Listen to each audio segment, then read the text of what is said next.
Hello and good morning. This is Quality Perks. I'm Karen Dupree, your host. We have to my right Neil Eggers. Would you Good like to morning, introduce everybody. yourself? Yes, Neil Eggers here at BPA Quality. Good morning, everybody. Nice to see you. And we also have Milan. Milan, would you like to introduce yourself? Yes, good morning, everyone. Karen and Neil, thank you for having me on today. I'm excited to be here. So my name is Milan Batinich. I'm a Vice President of Business Development with Callzilla and also founder and owner of Milan Motivates, a motivational speaking company. So yeah, happy to be here. And where are you located? I am in a suburb of Madison, Wisconsin. All right, nice to know. And I'm here in Melbourne, Florida. And Karen, you are located where? I'm sorry, and I'm having technical difficulties in LinkedIn, but I am located in Virginia on the coast, right outside of Norfolk and Virginia Beach. Awesome. So we've got Central and the East Coast covered. So Milan, we always start this off, as you know, with a little discussion about our coffee, right? So Quality Perks, coffee, tea, Red Bull, whatever you may have in the morning. What is your choice of beverage on a typical morning and then also today? Okay, so on a typical morning, little Monster action. All right. Okay. And then today I have from my Keurig, a black coffee. So when I drink coffee, I just like it straight. Now, what flavor coffee? So you've dropped the pod in the Keurig. What is it? Putting you on the spot. Is it like Kona? Whatever my wife dropped into the Keurig. Ah, nice, nice. So you have some homework. So I expect a comment when this is posted on LinkedIn. Absolutely. To tell the audience what you drink, and we'll be good to go. Okay, got it. It's nice. Strong. I know it's strong. I'm awake. That works. That's all that matters. So I've got. I was on holiday last week in good old Strathmere, New Jersey, for a family reunion. So I've got my Strathmere, New Jersey cup, and in it is Ocean City Coffee Company. So I feel like every show in the summer when I go to New Jersey for holiday, I come back and it's always Ocean City Coffee Company, brewed right on the boardwalk. It's good stuff. So I'm happy to have several bags of that into the cabinet because I drink coffee all day long, so I need a lot of it. Yes. Karen, what do you have today? Do you want me to guess, or do you want to? Do you want to just tell us? Go ahead if you want to guess. It's also something out of the Keurig. It might be a Kona with some type of creamer. It is my go-to, so it would have been easy for you. It's my Rainforest blend in my Keurig. So in the biodegradable cups. Of course. So I'm, being green conscious. And I'm drinking it with my almond milk vanilla creamer. All right. And in the future is female mug. So all awesome females out there. Oh, sounds like a perfect blend of everything. Absolutely. Yeah, that is awesome. Is the Rainforest blend, is that from the Kona brand, or is Rainforest blend its own brand? It is by San Francisco. Okay. Coffee brewery. So. Okay. Nice. And Neil and Karen, my apologies. I did not mention my mug. It is a mug that it's all black and has sun on one side and moon on the other. But as it heats up, it shows the moon. So you can see how far I've drank down. Nice. On high both tech. It's cooled down up here. Right. Very nice. So now that we've covered the important stuff, let's get to some conversations about contact centers and quality monitoring and behavior analytics and all that type of good stuff. So we've spent a couple of weeks talking about employee engagement, different types of roles and experiences expertise, that you have within the employee engagement world and how important that is. It's always been important, but even in this post-COVID world that we're living in, where employees are remote or hybrid, and engagement models are so much more important with employees. So I know it's near and dear to your heart. So talk to us a little bit about what you use in that employee engagement arena to connect with your employees and fill that gap. Yeah, absolutely. Great kickoff question. Once we got past our coffee. Right. So I've used different tools in the past. There's tools like behavioral assessment tools and analytic tools like Myers-Briggs, DISC, Predictive Index, which is PI. That's one I'm a big fan of. That one has helped me a ton. And, for years, when I got into leadership and contact centers years ago, I was always told, well, you have to lead utilizing the golden rule, treat others the way you want to be treated, which is great if everybody else wants to be treated, all your employees want to be treated the same way that you do, which 99% of the time is not the case. They do not want to be treated the way that you want to be treated. So really it's, to be able to engage employees now, especially post-COVID, it's really utilizing the platinum rule, which is treat people the way they want and the way they need to be treated. So instead of treating others the way I want to be treated or need to be treated, it's really figuring out the employee and what is it that they need, what is it that they want, and treating them the way that they want to be treated. And by being able to adapt and adjust to each individual employee, then you can manage them the way they need to be managed. And when an employee is managed that way, they're going to be more bought into the company, into the role, into their manager, and they are going to be highly engaged or much more engaged in the work that they're doing and in the company because they're being treated the way they want and need to be treated. So really that's, the platinum rule is definitely something that I've lived by the last several years. And it's something I wish I knew when I first got into contact center leadership, because, I had at one point 60 agents and I would share information and communicate a certain way based on the way I thought I would enjoy the communication. And I'd have, it was a sales center. So I would have 40 people. They were like, motivated, or I would hope I had 40 people motivated. And then 10 would be indifferent, like, it is what it is. And then I'd have 10 that would say, wow, I hate that guy. I need to go on Career Builder and Monster and look for a new job. And back then, Craigslist. Right. Look for a new role because this guy doesn't get me. So really, it's adapting to the employee. How do you go about identifying the communication preferences of individuals? How do you know how to do that? How does the process start? Yeah, so you can use the different tools I mentioned earlier. If you don't have specific tools, it really comes down to communication. And there's a 3-letter word out there that a lot of employers, a lot of people in leadership don't do, and it's ask. ASK. Very simple. Just ask employees, the way they prefer to receive communication, the way they prefer to be managed. Over time, as you get to know people, a lot of times you can read or understand who they are just by communicating with them and figure out, okay, maybe they need a little bit more detailed information, or maybe this person, would do better without the detailed information, or, give them a pat on the back, where other people, that's the last thing they care about is a pat on the back or accolades. So it's really figuring out what makes this person tick and what motivates them, and then using that and how you manage them. But the best way or the easiest way, quickest way to figure that out is just by having a conversation with them and communicating with them. What type of positive results yield from that?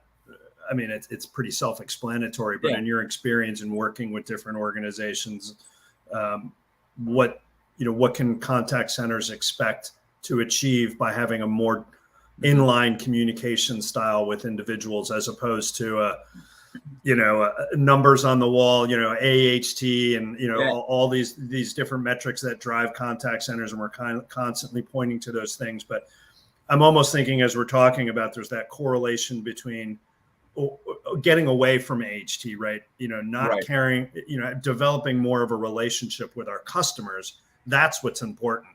It's solving the problem correctly the first time in an efficient manner without having the almighty clock ticking in the background all the time, which drives a lot of inefficiency and customer dissatisfaction. So I guess my question's going to, with that type of methodology of getting to know your agent and communicating with them in the way that they want to be communicated with or that they prefer, does that result into better metrics on the contact center floor with customers? It does. Relationships, problem resolution, those types of things. Yeah, definitely.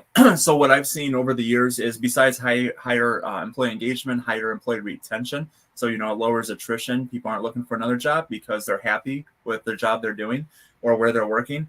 In addition to that, when people have that joy at work, and they're in a job that they are having fun at, or it's a good fit for who they naturally are, they're going to be energized by it. And typically when that happens, there's a correlation to their productivity. So their production increases. Typically, when they gain that energy at work, they're going to perform better. I've seen it with some contact centers where first call resolution has increased. I saw it with a contact center in Austin, Texas, when they started managing the way the employees needed to be managed and motivating them appropriately. It was an inbound sales center. So they were selling products on an inbound line. And, they saw their top line revenue triple in the first year. They lowered their attrition by like 10 times. It was insane. And it was all about around communication and motivating employees the way they needed to be motivated. A lot of times in those centers or other centers, people think, oh, they're motivated by the paycheck or commission or whatever it might be. Or they're motivated by avoiding punishments. And that is no way. I'm sure most people watching or listening know that you can't genuinely motivate employees by threats or by helping them or motivating them to avoid punishments, Yeah, for sure. I remember when I was an agent and I worked in a contact center and I had like an internal clock in my head. And when I was in ACW, just counting down how many seconds I had before I had to get out of ACW. Right.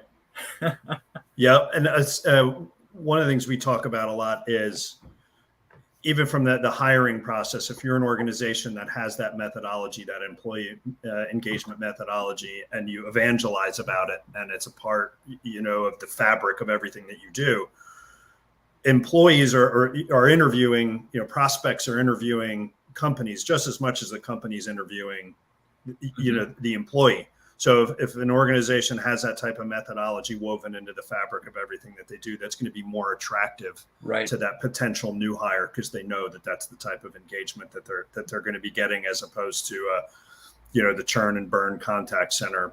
I think that those days are long gone, unless you're comfortable with that. Right. And people talk, and your reputation about around your culture permeates throughout the community that you're in. So, if you're a contact center in Green Bay, Wisconsin, small town, 100,000 people, if you have a good culture, that's going to permeate, and it's going to, get through to the community. If you have a poor culture, same thing. And then there's contact centers like, I think of Zappos, that developed early on with Tony Hsieh, developed an amazing culture. And there was people moving there from across country just to take a job as a call center agent because they wanted to be a part of the Zappos culture in Las Vegas. So I think, to your point, that the culture, the understanding or knowing, like if I go work there, I'm going to be happy because of the way they treat their employees. Right. And then that, as we've talked earlier, then that benefits everything, retention, and most importantly, the relationship with the customers. That, these are the folks that are talking to the customers. It's not the C-suite. It's your agents on the floor who are the most important. They're talking to your customers, resolving their issues and building the relationships. Neil, say it again for those in the back about the frontline agents being the most important. Absolutely. Yeah, we've got to take care of the people who are talking to your customers, because again, like you just said, word travels fast. So one post on Twitter or any social media platform about it, an uncomfortable experience magnifies itself, times 1,000. So so we go back to vehicles again for determining these personality types, and our very own Karen Dupree took the assessment assessment yesterday. Oh, all right, Karen. So let's do a little on the spot kind of psychological behavior analysis by Milan to Karen. So Karen, what did you find when you took your exam yesterday? Let's see if I can stress you out by using irritators like exam. Yes, I hate exams. I love it. So mine came out, and it was the free one, so it was just the 2 questions, and it. All right, good caveat. All right, yeah. And Karen, if I can add on to your caveats for Predictive Index, that's the one you are talking about. It is only 2 questions, so you did the full one, but we won't tell the audience that. Oh, okay. Right. Good. Okay. I'll let you want me to edit. Okay. So with that being said, it says that I'm an individualist. So I am definitely, I'm a creative person. and out of the box thinker. Yes. Which I think annoys Neil sometimes because I'm like, hey, what if we do this? And he's like, we don't have time for that. I'm not the one being analyzed here. This is sorry. Milan and Karen. Karen, is your can you see your pattern? The 4 dots, the A, B, C, and D? No.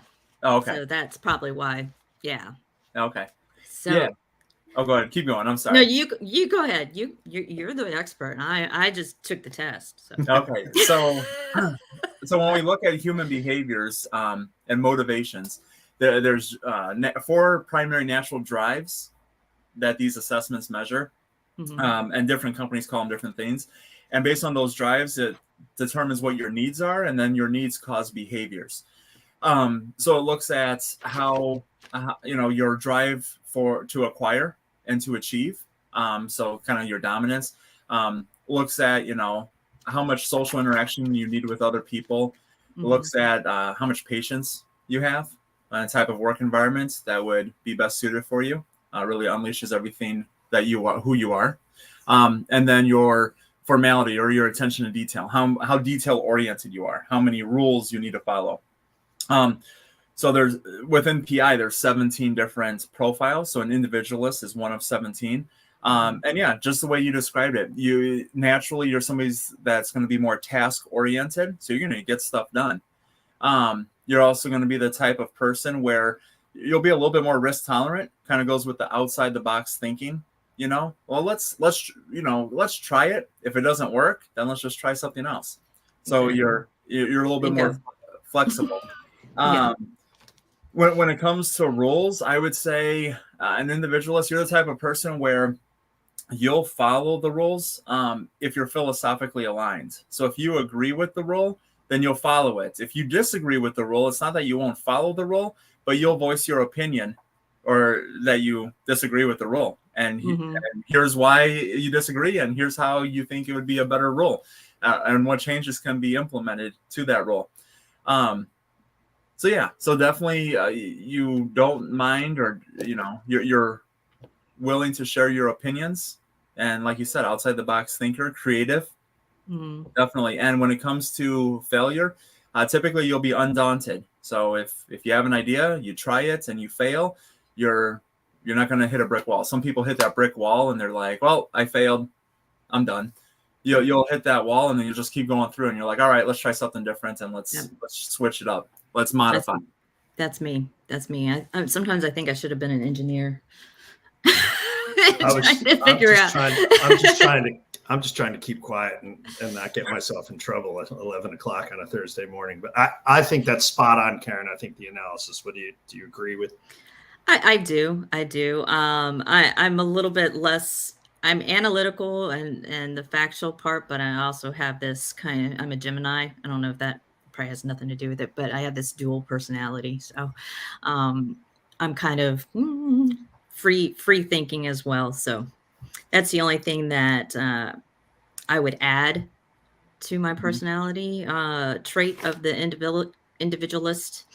And so, yeah, I thought it was pretty good. And I was hoping Neil would do it so we could. I'll do it I love this stuff as Milan was talking through it. I really do love this. So I will take it post show and I will put my result in the comments section of the LinkedIn feed. And then you could do a full-blown analysis. Perfect. For the world to see. My guess is, based on Karen, you doing it, a little bit more risk tolerant. I'm going to guess that Neil's going to be a little bit more cautious with risk, saying he'll do it after he heard the analysis of you. He's like, I'm not going to go first. You go first. I mean, if it sounds accurate, then maybe I'll do it. If Milan's nice about it and doesn't use a lot of negative connotations, then maybe I'll do it. I bought into what you were saying about Karen, so now I'll do it. Perfect. Yeah. That's good. So we're getting near the end of our show here, and it's so as we're into July. So Milan, are you going to be anywhere in the next couple of months, speaking, presenting, representing? So where are you going to be? Summertime's a little bit slower. In September, though, I have 3 conferences in the same week. The week of September 10th or 11th. That sounds like fun. Yeah, I know I don't know if I'm going to be speaking there, but I know with Callzilla we'll be exhibiting and representing at the SoCap Symposium in Tampa, Florida. We'll be there as well. Oh, awesome. Well, I'll see you there.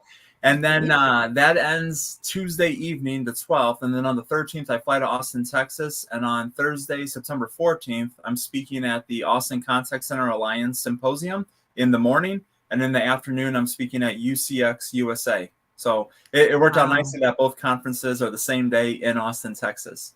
Right. Yeah. Keep it weird. Yeah. Keep it weird.